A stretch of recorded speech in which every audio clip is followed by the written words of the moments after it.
Halo, apa kabar semua? Senang sekali saya Rini Ayu Ningtyas dapat menjumpai Anda kembali dalam program kesayangan kita, Dokterku.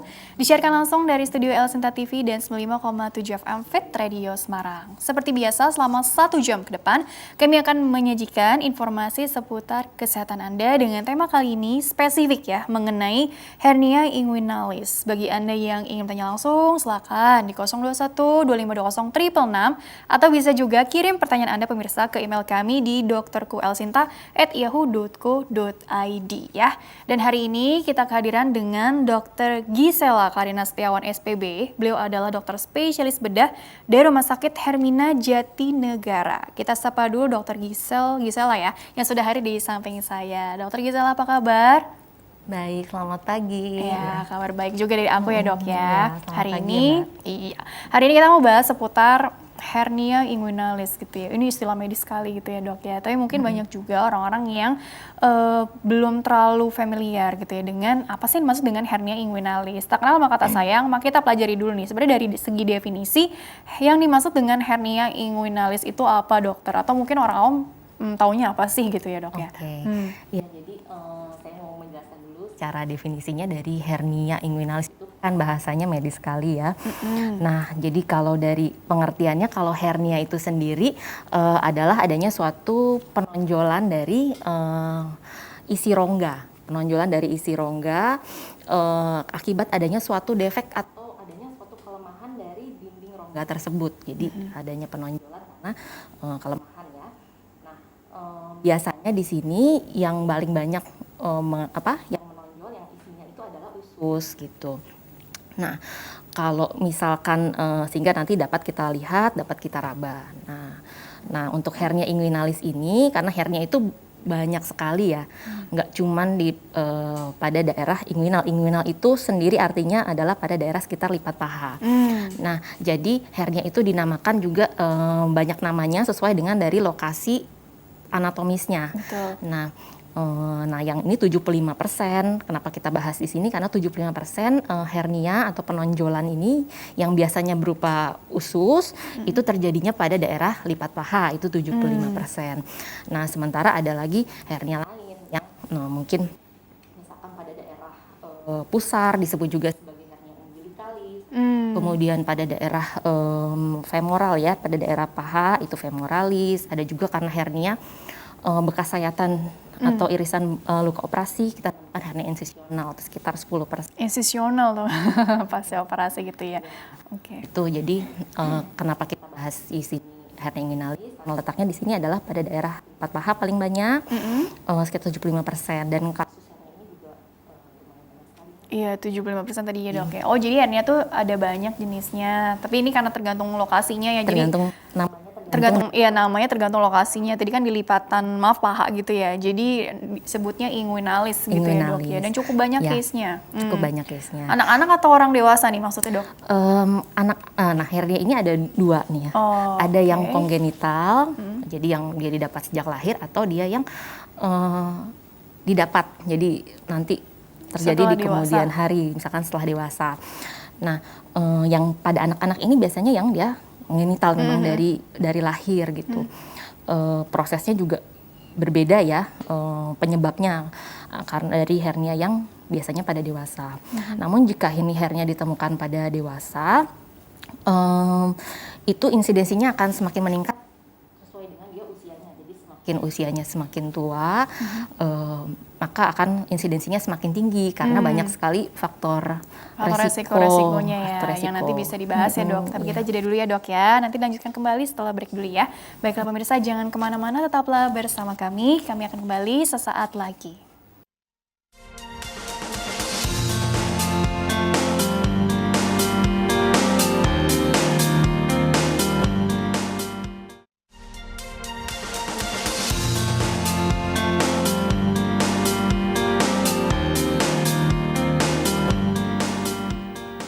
Ya Ya pemirsa, terima kasih Anda masih bersama kami di program Dokterku, masih membahas mengenai hernia inguinalis bersama dengan Dr. Gisela Karina Setiawan SPB, dokter spesialis bedah di Rumah Sakit Hermina Jatinegara.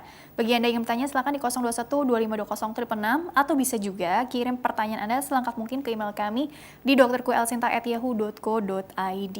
Dan Dr. Gisela, sebelum kita lanjut, ini ada slide sih sebetulnya ada 2 ya kalau nggak salah. Tapi itu nanti aja, aku mau melanjutkan dulu nih seputar bagaimana sih tadi dokter kali ini nih mau menjelaskan seputar faktor resiko ya gitu. Tadi kan ada yang terbagi nih hernia inguinalis, kalau yang kongenital memang yang baru lahir gitu ya. Namanya bawaan ya dok ya. Itu kan mungkin jadi jauh tuh bahasanya. Tapi kalau yang bukan kongenital gitu didapat setelah proses dia udah dewasa, faktor resiko yang dimaksud tadi barangkali yang seperti apa dok yang dimaksud nih? Oke ya, jadi faktor resiko yang biasanya didapat pada orang yang dewasa, jadi hernia itu bisa pada semua rentang usia ya, pada semua rentang usia, cuman memang semakin tua dia akan semakin beresiko. Kenapa? Misalkan karena satu dari kelemahan dari dinding perut atau dinding abdomen. Nah, jadi semakin usia semakin tua ya tentu saja bisa kita ketahui bahwa semakin lemah ya dinding dari perut. Kekuatan otot juga akan semakin lemah. Nah, ada faktor-faktor resiko lain yang dapat menyebabkan terjadinya hernia ini. Nah, yang itu pada intinya adalah karena adanya suatu peningkatan dari tekanan dari rongga perut gitu, yang pada penyakit-penyakit misalkan kalau dia ada batuk kronis, jadi batuk terus-menerus pasti batuk berulang kronis ya namanya ya juga. jadi itu pasti akan ada peningkatan tekanan ya di dalam rongga perut. Jadi ususnya tertekan karena kelemahan dari dinding perut juga, jadi muncullah benjolan hernia. Nah, selain itu juga misalkan karena orang laki-laki yang lebih tua seringkali ada penyakit prostat. Ya, penyakit prostat, jadi pasiennya itu jika ingin berkemih pasti mengedan. Nah, jadi kan ada proses peningkatan tekanan juga. Kemudian pada pasien-pasien juga yang adanya kumpulan cairan pada perut, misalkan suatu penyakit tertentu. Nah, jadi peningkatan tekanan juga, jadi muncul hernia. Seperti itu. Kemudian faktor resiko lain seperti mengangkat benda berat itu juga termasuk ya.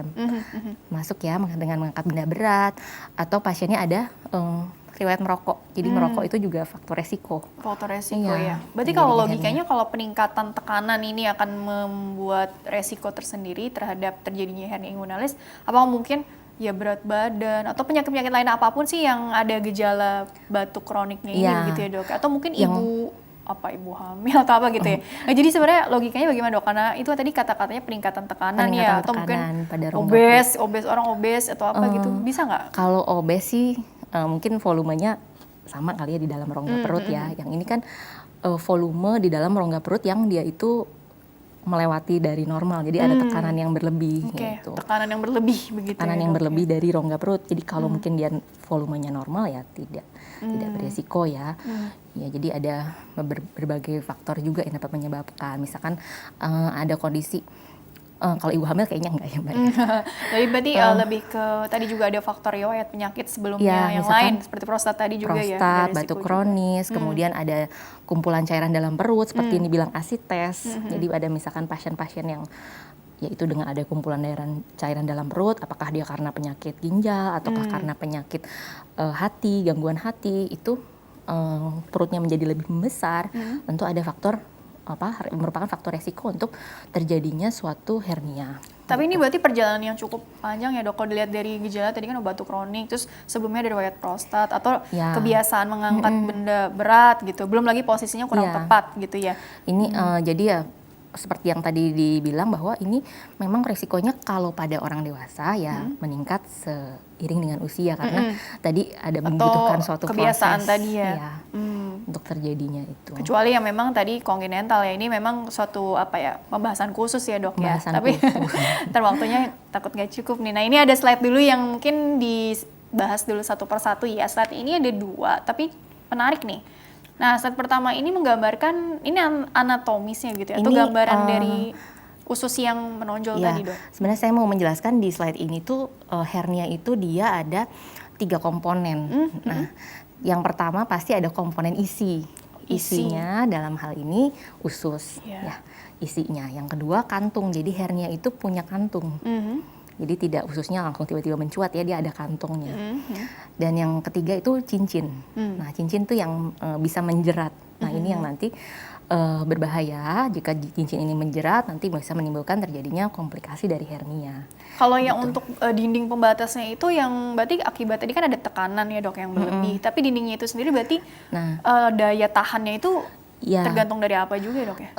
Yang tadi dikatakan bahwa definisi hernia itu akibat adanya suatu defek atau adanya kelemahan dari suatu dinding ya, dinding dari rongga tersebut, dinding rongga ya. Kalau dalam hal ini kan berarti dindingnya dinding perut ya, itu berarti mungkin ada kelemahan otot pada daerah tersebut. Jadi mengakibatkan penonjolan dari keluarnya isi rongga, yaitu dalam hal ini usus. Yang tadi di slide yang tadi dijelaskan bahwa ya prinsipnya ada 3 komponen gitu. Nah, yang di sini mau ditekankan bahwa hernia ini punya cincin gitu. Nah, cincin yang ini dapat menjerat sewaktu-waktu. Menjerat suatu waktu tuh maksudnya bagaimana dong? Maksudnya begini, jadi hernia itu menurut sifatnya itu dibagi 4 ya. Luas ya tadi. Luas. Dibagi-bagi lagi banyak sekali. Ada lagi ya. Dia yang pertama intinya yang pertama itu hernia bisa keluar masuk. Jadi keluar masuk ya. Jadi kalau misalkan pasiennya bersin, batuk, mengejan, dia bisa keluar. Nah, dan kalau pasiennya berbaring dia masuk lagi biasanya kalau pada daerah lipat paha. Dipengaruhi posisi juga dong. Dipengaruhi posisi gitu. Nah, itu yang pertama. Yang kedua, ketika hernianya ketika keluar tidak dapat masuk kembali. Nah, itu yang kedua. Yang ketiga, nah akibat ada suatu jeratan cincin. Nah, disebut juga sebagai hernia incarcerata bahasa medisnya ya. Jadi dia cincinnya itu sewaktu-waktu dapat menjerat.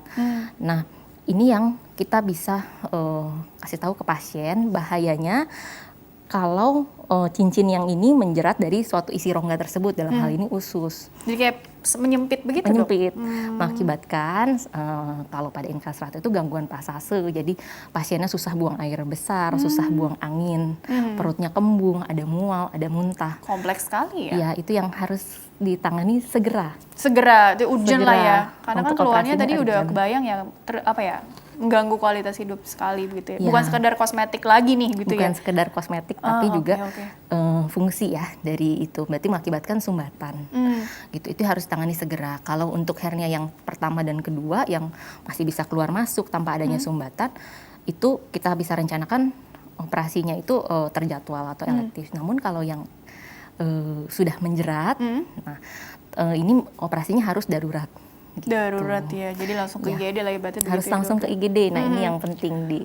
Berarti kalau begitu sudah apa mungkin karena jatuhnya seperti infeksi gitu ya dok ya? Nah, kalau misalkan infeksi itu terjadi apabila sudah ada jeratan tadi, nah ini kan mengakibatkan gangguan aliran darah ya, gangguan aliran darah, mampet ya.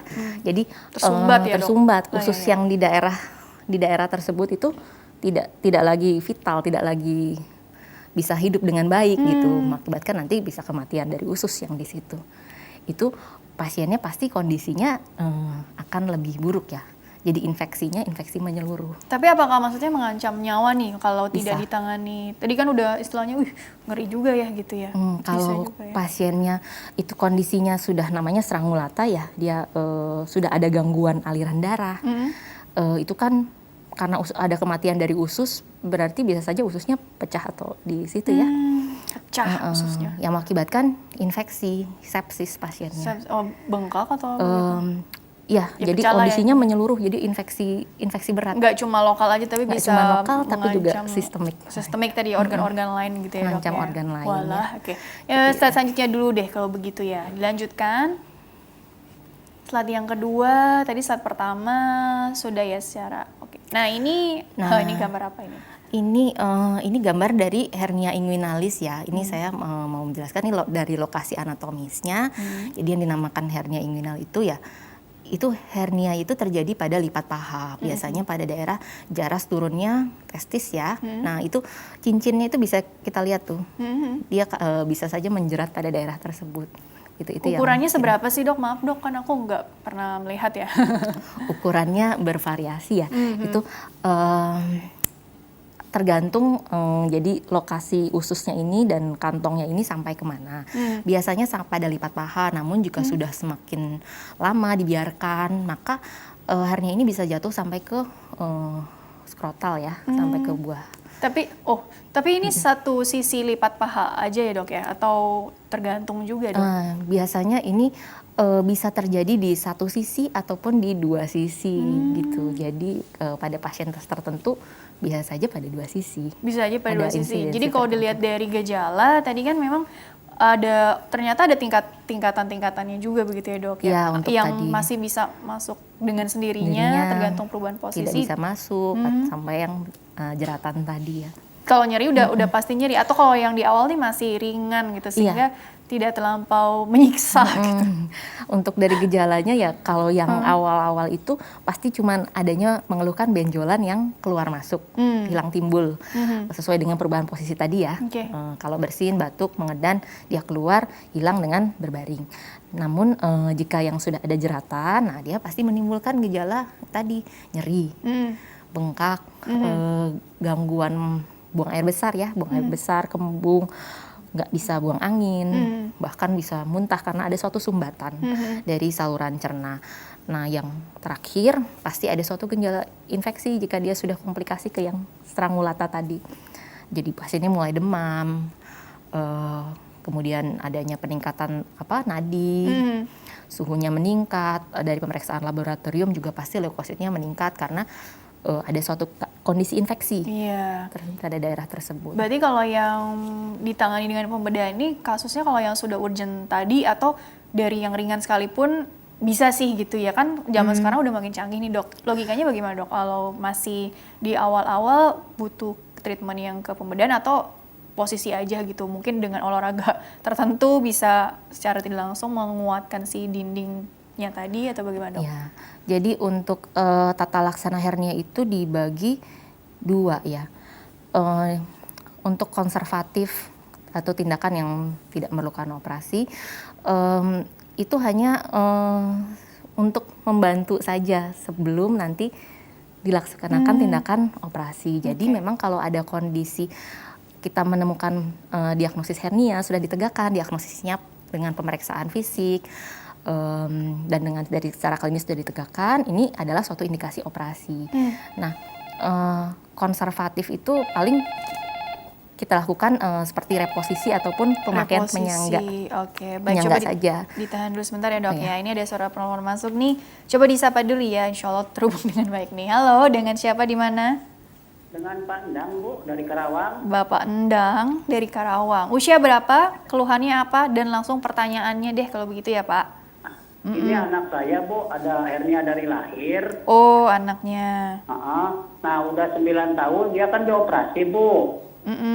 Jadi begitu Pak dioperasi, jaga 2 bulan, 3 bulan. Karena waktu dioperasi anak saya gerak-gerak ya Bu ya. Gerak-gerak. Terus pas 2 bulan, 3 bulan, dia turun lagi itu Bu. Itu masalahnya hernia itu jebol lagi atau gimana ya Bu ya? Apakah itu jebol lagi gitu ya? Dokter yang ditanyakan dulu kepada, ini putra atau putri dari Pak Endang nih? Putra Bu. Usianya berapa sekarang berarti? Putranya sekarang 12 tahun Bu. 12 ya. Oke, dokter silakan, ada yang ditanyakan kepada putra dari Bapak Endang dulu sebelumnya. Pada saat operasi usia berapa Pak? 9 tahun Bu. 9 tahun ya. Jadi dalam 2-3 bulan ya setelahnya baru kemudian timbul kembali ya Pak? Iya. Ya. Jadi memang hernia ini setelah kita lakukan tindakan operasi, nah ada juga yang dapat nanti terjadi lagi atau rekurensi. Jadi itu harus kita jelaskan juga kepada pasien. Jadi ada resiko loh, ini bisa rekurensi atau terjadi kembali. Nah, kenapa? Salah satunya mungkin bisa karena faktor resiko ya. Biasanya kita sarankan agar pasien itu tidak mengangkat benda berat sekitar sampai 6 minggu ya. Nah, apabila ada suatu faktor resiko seperti misalkan mungkin kalau anak aktif bergerak ya, mengangkat benda berat atau dia ada suatu penyakit lain yang karena peningkatan tekanan intraabdomen atau rongga dari perut bisa menimbulkan kembali terjadi rekurensi. Jadi saran saya sebaiknya memang kalau sudah ada rekurensi atau terjadi kembali, Bapak anaknya dibawa lagi ke dokter Yang bedah. menanganinya waktu itu ya? Dokter menanganinya pada saat itu, dokter bedah pada saat itu. Nah, untuk ini kita bisa koreksi atau kita lakukan tindakan pembedahan lagi. Karena jika tidak ditangani, itu resikonya bisa nanti takutnya terjepit gitu. Jadi ya harus Bagaimana ya? Mungkin Pak Endang ada tanggapan lagi setelah mendengar penjelasan dari Dokter Gisela? Ini Bu, kalau banyak dioperasi lagi, apa ada masalah lagi nggak sama anak saya itu Bu? Ya, masalah yang mungkin terjadi, ya mungkin resiko rekurensi tetap ada kalau ada faktor resiko tadi Pak. Jadi resiko kita kan tapi berusaha untuk meminimalisir faktor-faktor resiko tadi. Mungkin dijelaskan ya anaknya mungkin sementara tidak boleh mengangkat benda berat dalam sekian waktu. Kemudian apakah diperiksakan juga apakah dia ada suatu penyakit lain dari perut ya. Ada peningkatan dari tekanan nggak dari perutnya ini. Misalkan ada anaknya batuk-batuk, batuk lama, seperti itu ada atau tidak. Gitu. Jadi memang resiko pasti ada, tapi kita di sini berusaha semaksimal mungkin untuk meminimalisir resiko-resiko itu Pak. Jadi kalau boleh diperiksakan lagi ke dokternya ya. Sudah cukup Pak Endang atau ada lagi yang mengganjal barangkali? Ini Bu, waktu saya diajak ke dokter ya Bu, tapi bukan dokter bedah, tapi katanya sih nggak ada masalah gitu Bu. Jadi cuman saya yang bingungnya itu kok bisa turun lagi gitu Bu. Itu apa gimana ya Bu ya penjelasannya? Jadi saya belum ngerti. Aktivitas sehari-harinya mungkin si anaknya ini apa ya saat ini ya Pak ya? Aktivitas anak saya kan kadang-kadang ya bermain biasa ya Bu. Kadang-kadang ya suka main bola tapi sebentar-bentar gak lama gitu. Oke. Dokter silakan ada lagi yang ditanyakan? Ya mungkin jadi yang pertama Bapak ini mesti dibawa dulu ke dokter bedah, diperiksakan lagi. Nah, apakah memang benar yang Bapak maksudkan kambuh lagi, turun laginya itu usus ya. Jadi mungkin mesti diperiksa fisik secara baik dan benar. Nah, bisa kambuh lagi bisa saja Pak kalau misalkan ada faktor-faktor resiko tadi. Misalkan anaknya dalam jangka waktu misalkan 6 minggu setelah dilakukan tindakan operasi ada faktor resiko misalkan mengangkat berat atau aktivitas yang di luar aktivitas berat ya, bisa saja ada resiko untuk kambuh kembali.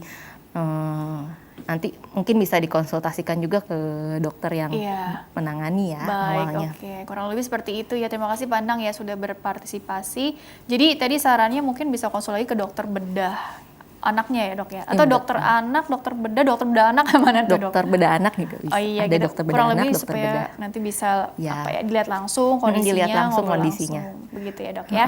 Baik, dokter, berarti kalau begitu belajar dari pengalaman Pak Endang ya. Ini kan tadi kan kasusnya pada anak-anak usia 9 tahun gitu. Aku pikir bayi-bayi aja gitu ya Dok. Tapi ternyata bisa aja karena ya banyak faktor lah ya, intinya seperti itu. Nah, mengenai treatment itu sendiri tadi kan dokter bilang ada yang konservatif juga nih. Maksudnya itu tapi tetap dievaluasi per individu juga ya Dok ya. Dan mungkin saran-saran untuk di rumahnya juga bagaimana sih Dok? Jadi intinya memang untuk operasi hernia ini diperlukan suatu koreksi mekanik, dibutuhkan suatu tindakan operasi. Kalau penanganan konservatif itu hanya untuk dia menyangga saja di reposisi ya, dimasukkan kembali dan penyangga saja sampai nanti dia menunggu waktu operasi. Ini ya. Karena kalau hernia yang tadi yang masih bisa masuk kembali atau tidak ada jeratan, itu indikasi operasi kita lakukan elektif, jadi direncanakan. Jadi rencanakan itu kan berarti banyak persiapan ya. Banyak persiapan, salah satunya kan diperiksa dulu kondisi pasiennya, apakah sehat, seperti itu. Kemudian pada saat ini kan juga kondisi pandemi ya. Kondisi pandemi pasti ada persiapan-persiapan lain gitu ya, dari rumah sesuai dengan protokol kesehatan. Baiklah, dokter kita sapa dulu lagi ya penelpon selanjutnya. Halo, dengan siapa di mana? Silakan. Halo. Terhubung nggak? Halo. Ya, halo. Mas saya Pak Cipta. Dari daerah mana Bapak? Saya 62 tahun dari Cikarang. Oke, siap. Pertanyaannya apa Bapak Cipta, 62 tahun dari Cikarang ya? Ya gini Mbak Rini, saya pernah operasi 4 tahun silam di 2016, ya, operasi hernia. Nah karena saya rajin olahraga, seminggu 2 kali lah Mbak ya, suka lari-lari kecil itu Mbak, sekitar 2 kilo. 2 kiloan ya, Nah jogging. kadang-kadang tempat paha saya yang operasi ini kadang-kadang bisa sakit, kenapa gitu ya Mbak Rini, saya mau itu. Oh ya, tanya ke dokternya. Oke, Iya, baik. iya. Dokter sendiri ada yang ditanyakan nggak nih ke Bapak Cipta nih, kalau ini masih sering sakit nih lokasi bekas operasinya? Udah berapa lama Pak, maaf, operasinya? 4 tahun itu. 4 Bu, tahun dokter. ya. Oke, terus tidak kambuh lagi ya Pak sekarang ya? Enggak, cuman kadang-kadang ya Bu Dokter, kadang saya lari sekitar 2 kilo, kadang-kadang agak sedikit sakit, enggak begitu parah sih. Tapi Oke. tetap aja ganggu ya. Ya. Iya. Jadi ini ada komplikasi operatif juga. Jadi kita harus jelaskan kepada pasien ada komplikasi-komplikasi yang dapat ditimbulkan pada saat operasi. Jadi operasi itu sayatan itu pasti ada komplikasi yang bisa ditimbulkan. Jadi ada resiko-resiko. Nah, resiko jangka pendeknya itu pertama pasti bisa adanya bengkak. Pas pertama baru operasi bengkak, ada nyeri, ada hematom atau adanya memar. Nah, komplikasi jangka panjang, nah ini salah satunya bisa aja ada suatu nyeri. Pasti bekas sayatan masih ada suatu nyeri atau nyeri kronis seperti yang dialami Oleh oleh Bapak Bapak Cipta ya. Bapak Cipta ya, itu ya itu merupakan ada suatu faktor resiko jangka panjang setelah operasi, salah satunya adalah chronic pain atau nyeri. Yang kedua tadi rekurensi, bisa timbul kembali. Tapi kan tadi kan nggak timbul ya, lebih ke ya chronic pain-nya tadi ya Iya. Dok ya, pasca tindakan Pasca operasi waktu tindakan. 4 tahun yang lalu.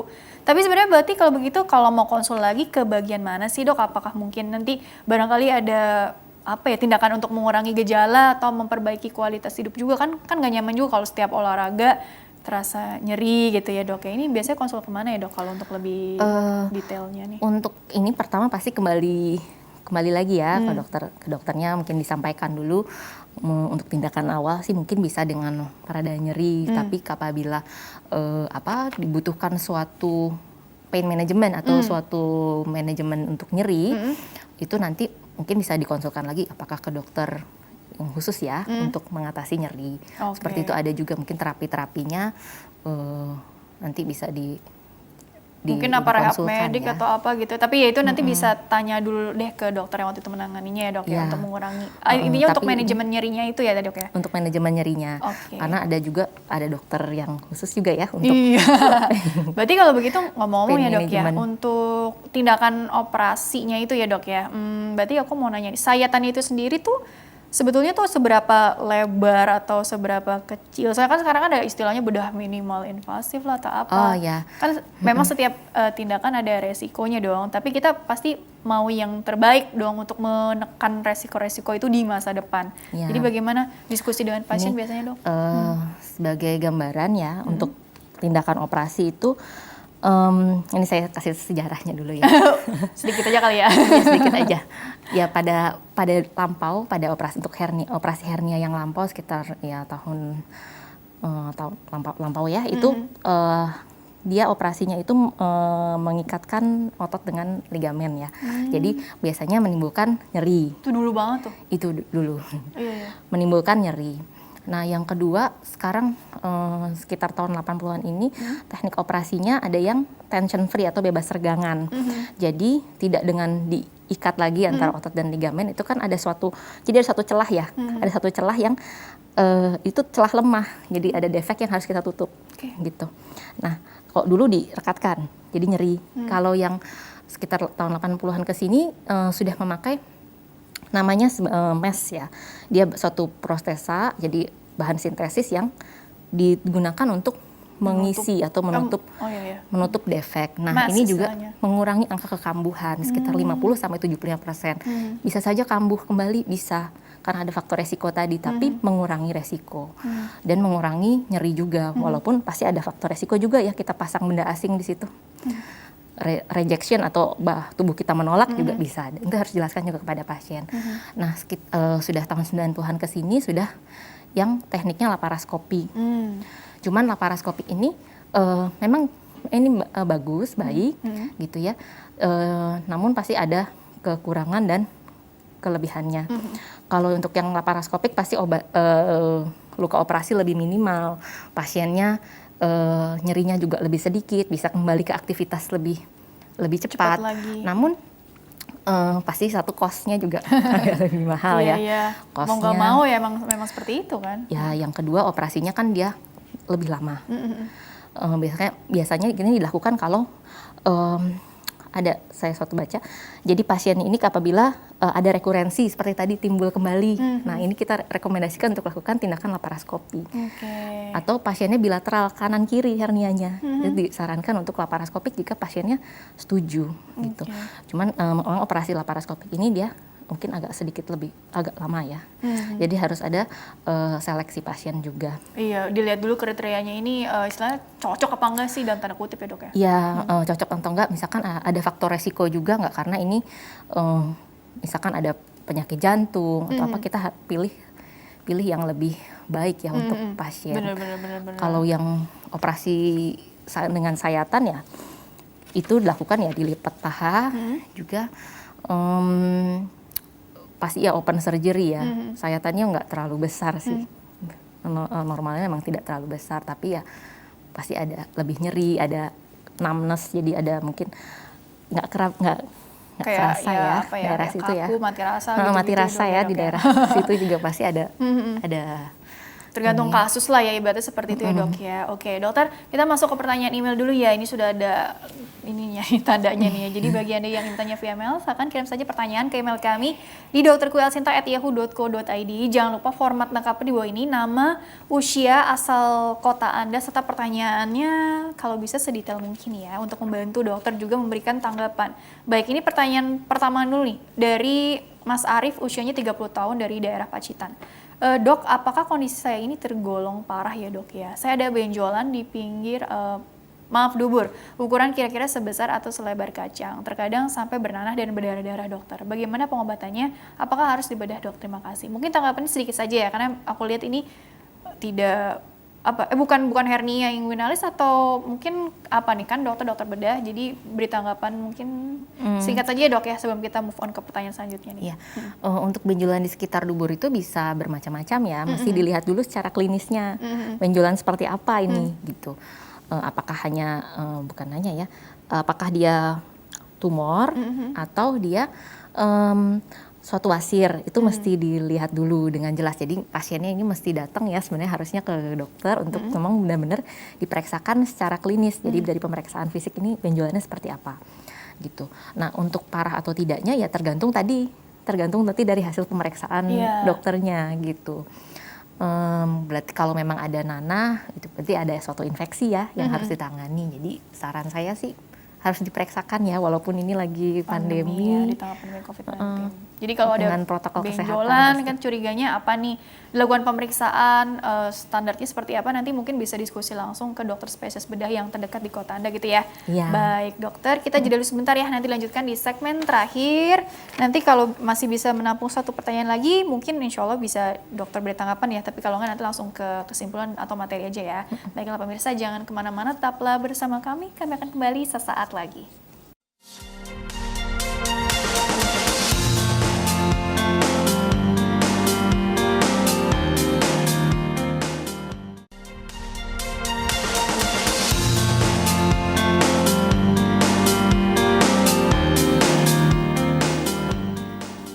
Ya pemirsa, terima kasih Anda masih bersama kami di program Dokterku bersama dengan Dr. Gisela Karina Setiawan SPB.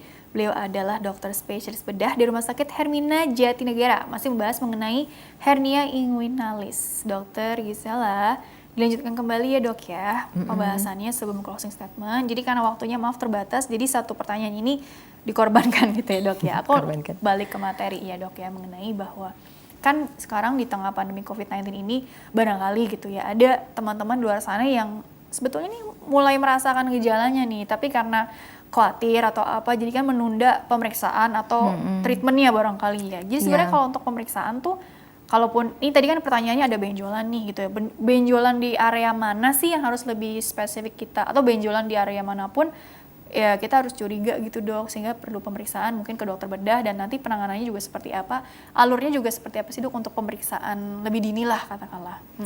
Oh ya, jadi ya ini spesifik ya dalam hal ini kan kalau kita bahas yang mengenai hernia inguinal, berarti kalau ada benjolan di suatu lipat paha atau benjolnya sudah sampai ke skrotum dengan seperti tadi karakteristiknya ya, benjolannya dia hilang timbul. Geser-geser nggak dok benjolannya dok? Enggak geser-geser. Benjolannya hilang timbul, jadi ketika mengedan batuk dia keluar, kemudian menghilang lagi ketika pasiennya berbaring. Nah itu bisa saja suatu gejala hernia. Jika mau diperiksakan, ini sebaiknya ini saya sarankan sih untuk diperiksakan. Ya pasti dengan protokol kesehatan juga ya. Kalau untuk mau pergi ke rumah sakitnya, ke dokternya, berarti semuanya dengan protokol kesehatan. Kita juga akan melayaninya dengan protokol kesehatan yang safe ya, di poliklinik seperti itu. Nah, tanda-tanda bahaya yang ini nggak boleh ditunda-tunda. Kalau misalkan benjolan tersebut sudah mulai ada rasa nyeri, sudah mulai ada kemerahan bengkak, sudah ada gangguan buang air besar, nggak bisa buang air besar, muntah, kembung, nggak bisa buang angin, itu harus segera. Bahkan itu nggak ke poliklinik ya, harusnya ke emergensi gitu. Karena ini untuk pasien yang tadi itu, yang dengan gejala tersebut bisa saja sudah ada jeratan. Nah itu harus tata laksananya operasi darurat gitu. Memang kita semua khawatir ya di situasi pandemi ini, tapi untuk yang ada bila gejala jeratan tadi nggak boleh ditunda, ya akan berbahaya buat pasiennya sendiri. Barangkali dari tadi juga dijelaskan bahwa ada resiko kekambuhan ya gitu ya. Jadi bagaimana sih saran dari dokter nih biasanya untuk mengedukasi pasien dan keluarga pasien tentunya yang bantu mengawasi. Barangkali pasiennya kan usianya juga udah lanjut, tergantung pada caregiver gitu ya. Jadi untuk meminimalisir resiko kekambuhan, mungkin saran-saran untuk sehari-harinya di rumah bagaimana, atau juga kasusnya mungkin terjadi pada anak-anak tadi kan, jadi orang tuanya harus yang lebih telaten gitu, bantu mengamati. Jadi untuk menghindari atau mencegah lah dok terjadi kekambuhan atau mencegah untuk terjadi sama sekali bagi yang punya faktor resiko, itu juga bagaimana saran-saran dari dokter? Untuk mencegah kekambuhan, ini dalam konteks misalkan dia pasiennya sebelum operasi ya, sebelum operasi tapi dokternya pasti tanya dulu, Bapak ada gejala misalkan susah buang air kecil, ada batuk kronis, kita cari dulu faktor resikonya. Nah faktor-faktor resiko ini yang sebaiknya ditangani dulu. Kalau dia elektif ya, operasinya terjadwal ya, ini faktor resikonya ditangani dulu sebelum tindakan operasi yang kita lakukan. Gitu, karena bisa menimbulkan rekurensi. Jadi bisa jebol lagi karena tekanan perutnya belum teratasi gitu. Jadi sebelum operasi pasti kita tanyakan dulu untuk minimalisir faktor resiko. Setelah operasi pasti kita sarankan, kita beritahu pasiennya nggak boleh ya misalkan untuk mengangkat berat dulu, kalau ada faktor resikonya ditangani dulu. Ini paling enggak kita kasih waktu untuk agar jaringannya lebih kuat dulu gitu, paling enggak sekitar 6 minggu ya, 6 sampai 8 minggu. Aktivitas berat seperti ngangkat berat dan faktor-faktor resiko itu harus ditangani dulu. Jadi tidak hanya dari dokter bedah saja, cuman kalau sudah ada faktor resiko ya multidisiplin. Iya, tergantung penyakitnya apa juga ya. Dan juga disarankan nggak merokok ya buat bapak-bapak yang suka merokok, karena ini ada penelitiannya juga, merokok itu faktor resiko penyebab terjadinya hernia karena dia menimbulkan gangguan ini ya, connective tissue atau jaringan. Connective tissue-nya itu ya dok ya. Iya. Tapi berarti kalau untuk yang sehari-harinya mungkin perhatikan tadi posisi tidur atau posisi apapun ya dok ya yang jadi resiko juga, atau mungkin olahraga yang sebaiknya dihindari dulu atau dianjurkan untuk ya barangkali untuk menguatkan juga gitu ya, atau makanan gitu nggak spesifik ya. Ada ya dok? Nggak spesifik, makan biasa ya, umum aja gitu biasa ya. Secara umum. Untuk aktivitas berat ya mungkin angkat berat dibatasi juga itu. Lebih dari 10 kilo. Angkat anaknya nanti. Kurang lebih seperti itu ya. Baiklah dokter, karena waktunya juga maaf terbatas gitu ya. Jadi kesimpulan nih yang bisa dokter Gisela sampaikan kepada kita semua, ditekankan sekali lagi dok mengenai hernia inguinalis ini, closing statement-nya seperti apa? Silakan dokter. Jadi ya hernia ini ya tadi sudah dijelaskan, itu ada gejalanya, ada suatu benjolan pada lipat paha, bisa hilang timbul. Namun ini dapat memang awalnya tidak baik secara kosmetik, namun apabila dibiarkan tidak baik karena dapat ada suatu resiko jeratan tadi. Nah, jeratan tadi yang dapat mengakibatkan terjadinya suatu gangguan pasase, gangguan buang air besar ataupun gangguan vaskularisasi aliran darah ke daerah tersebut. Jika ususnya nanti mati, bisa mengakibatkan gangguan infeksi menyeluruh sistemik dan membahayakan nyawa. Nah, jadi jika ada benjolan sebaiknya kita periksakan ke dokter untuk nanti dinilai dulu secara klinis bagaimana untuk penata laksanaan dan diskusi dengan dokter bedah yang nanti akan dijumpai bagaimana untuk penata laksanaannya seperti itu. Apalagi memang kita di tengah pandemi ini ya harus memperhatikan juga protokol-protokol kesehatan. Jadi kalau misalkan mau berobat sebaiknya nggak usah takut juga ya, asal kita memperhatikan protokol kesehatan seperti itu. Oh iya, kurang lebih seperti itu ya. Terima kasih Dokter Gisela sudah berbagi ilmu di sini. Mudah-mudahan membawa banyak manfaat untuk orang banyak. Sukses selalu untuk dokter ya. Terima kasih. Iya. Dan pemirsa, terima kasih juga Anda telah mengikuti program ini. Saya Rini Ayuning Tias beserta seluruh kru yang tugas mohon undur diri dari hadapan Anda. Sekian, sampai jumpa.